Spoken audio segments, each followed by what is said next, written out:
My name is Jake, welcome to the channel. In today's video, we're going to talk about savings rates and why they're so important and how you can increase your savings rate. But before we do that, I want to give a quick introduction to myself. If this is the first video that you're watching here on my channel, my wife and I, we live down in Austin, Texas. Our goal is to achieve financial independence. We're looking to retire early in our mid-40s. We're currently in our mid-30s and we both have day jobs.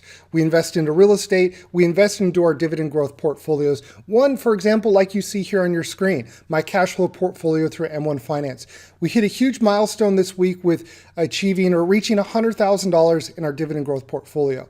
My wife and I, we're not rich people. We have well-paying jobs, we have low debt, we don't have any consumer debt, we don't really have extravagant lives where we go and we buy the nicest, most expensive things.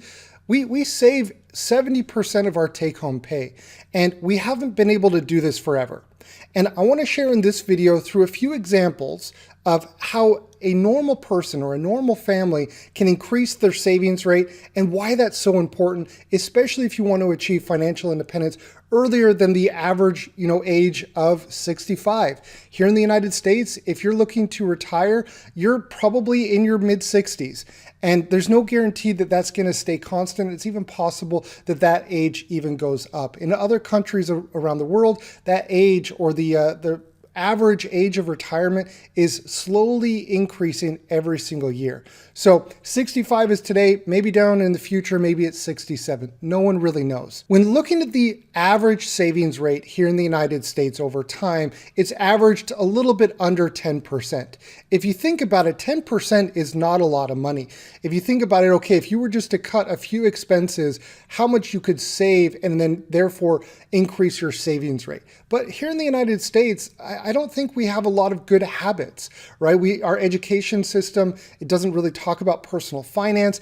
We don't really have a lot of great role models, right? When we look to Hollywood, you look at these films, like everybody is trying to keep up with the Joneses. Everyone's trying to outbeat their neighbor. It's just a society where it's not praised to be different in an unconventional way where you're saving money. Even if we look here at 2020 with everything that is going on, the savings rate has, spiked up where everybody was saving once, the crisis hit earlier in the year, and now it's trickling down, right? It's kind of that V-shaped recovery in an opposite direction where we're going back to old habits. And I find this concerning. This isn't something that my wife and I, where we want to be different. We don't want to be the norm when it comes to our savings rate and the norm of retiring in our mid-60s. In this video, I really want to share examples that you can apply in your own lives. You can talk about with your spouse, your partner, a friend, a family member, of something that you can kind of talk about and see, okay, well, when we look at our futures, what can we do to improve our financial situation down the road? When I think about this topic of savings rate and saving money and all of that, it kind of reminds me of back in school, right? When you were back in school and you had a math test, and there was a question on that test that it appeared to be really hard, but in reality, you knew exactly what the answer was, and it felt almost like counterintuitive, where it was so easy that it was hard. This topic, when it comes to saving and your savings rate, it's going to feel very similar. But I do want to say that if you do implement some of the things that I'm talking about in this video, you're going to be surprised by how simple they are, and it's going to become second nature once you do it over a longer period of time. And after watching this video, I promise you're going to be feeling like this. Oh my God! Wow! Oh my God! So before we look at the example, I want to make sure that everybody is aware what I talk about on my channel. I'm talking about a little bit of an unconventional way to financial independence and retire early. Traditionally, the traditional FIRE movement is centered around the 4% rule, right? Where you're investing in index funds and then you're going to liquidate 3 or 4% on an annual basis based off of your expenses. My approach is a little bit different. For those of you that are maybe new to the channel and this is the first video that you're watching, I'm looking to achieve financial independence and fund our livelihood, my wife and I, our family, in early retirement just through the dividend cash flow. And so the numbers are a little bit different. The modeling is a little bit different. So the example that we're going to look at here is based off of that model. It's not off of the 4% rule. It's based off of the cash flow from the dividends from your portfolio. Very, very important. A big difference there from your traditional FIRE movement. And that's what's a little bit different here on my channel. So now that we understand that, let's take a look at an example of a family here in Austin, Texas, or in Texas in general, that is filing jointly on their tax return. Their income is $100,000. And this is, you can replicate this if you want to follow along and do it yourself. You can do it as well. You can find your state and you can find your annual taxes and your annual take-home pay if you want to follow along. And so for this example, for the couple living in Texas, their take-home pay is going to be just over $83,000. Okay, that's their out-of-pocket, like all taxes, everything's included. Now for our example here, let's look at some of the assumptions that we're going to factor in when we're looking at all these numbers. The assumption is that this family has $30,000 in expenses on an annual basis. That's just their food costs, their insurance costs, their healthcare, everything. Those are fixed costs. They're not variable. They are coming in no matter what. And the modeling here is not adjusted for inflation. So all of the numbers that I got here, I used a dividend calculator. I used the dividend calculator from Dividend Ladder. I'm not affiliated with them. I just think that they have a pretty decent dividend reinvestment calculator. Now we're going to look at this from two perspectives. We're going to look at this from a lean FIRE perspective and fat FIRE. And so if you're new to the FIRE movement, lean FIRE is pretty much your bare bones. You reach financial independence once your portfolio or your assets 100% cover your expenses, but nothing more. Fat FIRE it's all relative what fat FIRE would be to the individual watching the video here. Fat FIRE for me is where I can cover all of my expenses, but also, I can travel. I don't have to penny pinch. I can go out to eat whenever I want. You have a lot more cushion between your expenses that you have coming in and your discretionary income that you can use for other things. So we're going to look at two examples from a lean FIRE perspective and a fat FIRE perspective. We're going to assume that the portfolio had $10,000 to start with. So if you're just starting, we're going to assume that you have $10,000 in your portfolio today. We're also going to assume when looking at the numbers here that you are reinvesting your dividends, and the annual dividend yield is a 3.5%. And the total growth rate, so the capital appreciation plus the dividends reinvested, gives you a growth rate of 8.5%. So now that we understand the assumptions, what we're going to be looking at here is the years to retire in lean FIRE with $30,000. Once again, the $30,000 is going to cover just their expenses. And also we're going to talk about the years to retire based off of fat FIRE, right? That's where they have their expenses covered, plus they have that cushion. Over here on the left, you can see the gross income and the net income. You have $100,000, what they've saved and what is left over. And then what we're going to do is we're going to go and we're going to base this off of the savings rate. And so we're going to look at how many years they're going to need to achieve either lean FIRE or fat FIRE. So if the family here making $100,000 with a net income of $83,000, if they were to save 70% of their income, they're going to be investing over $58,000 on an annual basis. And what that means is they're only going to have $25,000 left over. And as we know, they have expenses of $30,000. So $70,000 is going to be very difficult for this family. However, if they were able to achieve it, say they were able to get a side gig, they were to side hustle, do something, or cut their expenses, they could reach lean FIRE in 9 years with the the investing assumptions that we just talked about, or in 13 years and reach fat FIRE for their criteria. Okay, so really important. If you think about this, well, if they say, okay, well, we can't make more money and we can't cut our expenses, then they're not going to be able to save 70% of their income. So let's take a look at 60%. With 60%, this couple is going to be investing $50,000 into their portfolio. They're going to have left over $33,000. And that's going to mean 10 years that they're going to be investing on this journey, I guess you could say, for lean FIRE, and 15 years for fat FIRE. Now you could say, okay, well, $3,000 is not a lot of cushion room, right? Well, I mean, it's a goal. It would be achievable, right? They're going to be maybe living off of top ramen, but it would be possible. Now, I know that that's not going to be for everybody, so let's take a look and see, okay, what would it mean for 50% if they were to invest 50%? With 50%, they're going to have just under $42,000 invested, and they're going to have about $42,000 left over. And what that means for Lean Fire, they're going to need 11 years to invest for Lean Fire, and they're going to need 16 years for Fat Fire. Okay, I mean, that's manageable, right? It's all relative. The numbers are, of course, relative to the person, but if they're able to keep their expenses low, this is very, very possible. Let's take a look at now 40%. With 40%, they're going to be investing a little bit over $33,000, and they're going to have $50,000 left over. If they have $30,000 in expenses, this gives them a $20,000 cushion, right? That's enough money to go on a vacation. They could buy a new TV if they want it. Like there's wiggle room. They could play a little bit more with their discretionary income. And now their years to retire jumps to 12 years. Right? So it's going up a little bit each year, and their Fat Fire, they're going to be able to achieve in 17 years. Now let's take a look at 30%. With 30%, they're going to get $25,000 investing in their portfolio on an annual basis. They're going to have around $58,000 left over. They're going to have a good amount of cushion, but they're going to need 14 years to achieve Lean Fire and 19 years to achieve Fat Fire based off of their model of $30,000 in expenses. Now let's take a look at 20%. With 20%, they're going to invest just under $17,000 into their portfolio, and they're going to have just under $67,000 in cash left over that they can use for expenses, etc. And now you see this jump to 17 years. Now we're talking multiple years. Now it's 17 years for Lean Fire and 22 years for Fat Fire. Now let's take a look at the last example here with 10%.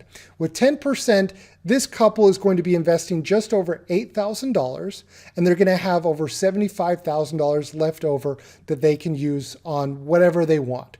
Now you can see here towards the bottom that these years are jumping, right? It's jumping much faster than it was before with 70, 60, and 50. Now, this couple would need 22 years to reach Lean Fire and 28 years to reach Fat Fire with only investing 10%. We know that the majority of Americans don't invest 10% of their income. This is why the majority of Americans are working until they retire and have no choice. That's the big thing. They don't have a choice.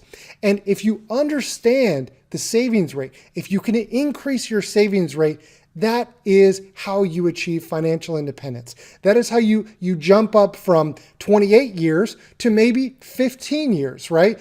You know, if you look at that example, from 28 years to 15 years for Fat Fire, you're going to be saving 50% more of your income. And that's hard to do, right? You know how we talked about earlier? They're going to only have $33,000 left over. And we talked about living on top ramen.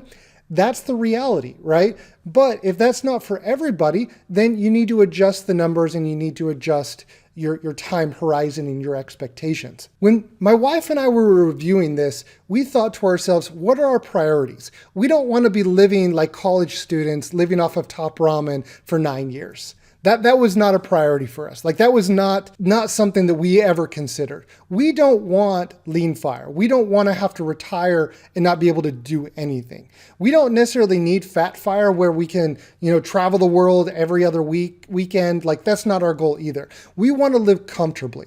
And I shared on a previous video, for us to live comfortably, we need about $75,000. And then what we decided to do was work around the numbers, right? And see, okay, what are we currently making? What are our expenses? And what percentage do we need in order to retire earlier? And we picked out our time horizon and all of that stuff. And so now that we understand how the savings rate can influence and impact the years that we have to retire, whether it be on Lean Fire or Fat Fire. Now let's talk about some steps that my wife and I, what we're doing to increase our savings rate. It's not like you can just magically say, okay, all right, tomorrow the savings rate is going to go up 10%. No, there's actual things that you have to do to increase your savings rate. It doesn't just happen miraculously just out of thin air. You actually have to do something. The very first thing when it comes to increasing your savings rate is you have to make it a priority. It has to be a priority. If it's not top of mind, I promise you it's not going to increase. You're not going to see it increase. You actually have to take a conscious effort to make it a priority. And really, you have to understand that how important this is. If you don't have a plan, if you don't have a vision and a goal of what you're doing, you're just going to end up you're not going to end up at your desired place, right? So we know that. Things that you can do to make it a priority is pay yourself first. After you have your plan, pay yourself first and automate your investments. That's one of the reasons why I love M1 Finance so much is I have my transfers set up automatically. They automatically come out of my bank account and I don't even have to think about it. It does it automatically for me. So that's the first thing, make it a priority. The second step here is stay out of consumer debt. If you have credit cards, pay them off. Don't buy depreciating assets. Don't buy that brand new BMW, right? We all know you just graduated college. You're making money now for the very first time. You want to prove to whoever that you can afford it. Don't do it. Be different, right? We talked about being different. Don't buy that brand new car, right? Be different. Stay out of consumer debt. If you're paying somebody else, you're not paying yourself. That's what you have to focus on. And that's what my wife and I understood. And that's what helped us increase our savings rate. The third is self-assess where you could save or cut expenses. I talk a lot about this on my channel. When my wife and I were doing this, when we were self-assessing and running all the numbers, getting really nerdy with the numbers, we looked at, okay, what are we spending the most money on? Yeah, our mortgage. Okay, that's pretty high. Yeah, food. Okay, insurance. We looked at discretionary items that we could cut costs on. We decided that we didn't want to eat out more than once a week or have food delivered once a week. Before, sometimes we would do it 2 times a week and it would pile up. And so we made that a priority that we weren't going to eat out as often anymore. The second was on our phone bill. We were paying $100 a month on our phone bill. We got really, really cheap plans. I've talked about this in the channel before, where we're paying $10 a month for individual plans, right? And we get like 8 gigs, right? And it's incredible how much you can save on your phone plan. Another way that we cut costs or cut expenses is on buying off-brand items, whether it be the grocery store or clothing, whatever it may be. If there's a comparable product that's off-brand that is cheaper, we usually try to buy those type of products. Another big one here this year that we were able to save money on was on insurance. Now, I don't want you to go in and cut all of your insurance. I think we really prioritize insurance, but simply by shopping around, we got the exact same coverage, but at a much lower rate by shopping around. So we did that on our car insurance, home insurance, right? For our liability, etc. That is one way that we really, really were able to cut down on our expenses. And the list goes on, right? We're not pinching pennies. We're not living on top ramen.